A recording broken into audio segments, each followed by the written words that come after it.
I feel like it's my obligation to definitely pay for it if I can, and it upsets me to know that I might not be able to. Last week, we met the Ludwigs, who needed some help mapping out saving strategies for some big financial goals.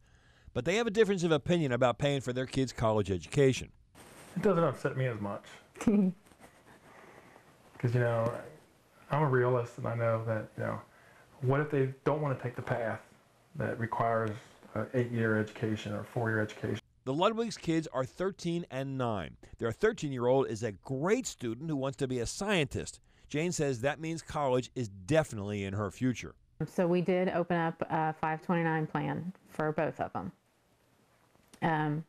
We put $5,000 away.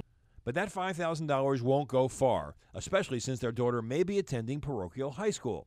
So if we decide to send her to a nice $7,000 high school, that's not going to leave anything for saving for college. And of course, it may not leave much for that other big goal on the horizon, retirement. I don't want to work until I die, so I'm saving for retirement. She's on the right track. While there are plenty of loans and scholarships out there, there is no financial aid for retirement. Yeah, we talked about that because, you know, like I said, I had to go out and pay for myself. And if we can, we can, but, you know, I don't want to live in a trailer either. So let's talk strategy. The Ludwigs made a good move opening the 529 plans for the kids. The big upside of 529s, of course, is the tax benefit. The assets are tax exempt if they're used for qualified higher education expenses. The downside is they can affect your eligibility for financial aid, since 529 plans will be considered a parental asset if the parents open the account. And in the world of financial aid formulas, what that means is parental assets will be assessed at a rate of 5.64%. And they're not without risk. As many people found with their 529 plans, they could have decreased by as much as 40 or 50% during the recent stock market decline. There are also custodial accounts, things like UTMAs and UGMAs. These are uniform transfers to minor accounts and uniform gift to minors accounts. These accounts are in the child's name with an adult named as the custodian. The downside to these, of course, is that colleges consider them to be the students' assets, which can really work against them in financial aid decisions.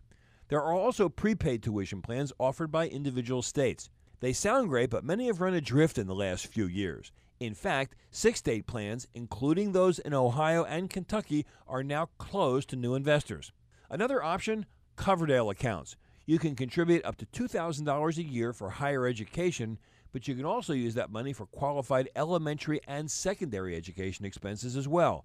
The contributions are not tax deductible, but the assets grow tax-free. Now, whether you choose a 529, a Coverdale, or something else, when your kids are young, having the money in stock should mean a higher rate of return. But as your child gets closer to college, you'll want to move that money into cash in order to reduce your risk. And there's an important thing to remember here, folks. This is not an either-or proposition.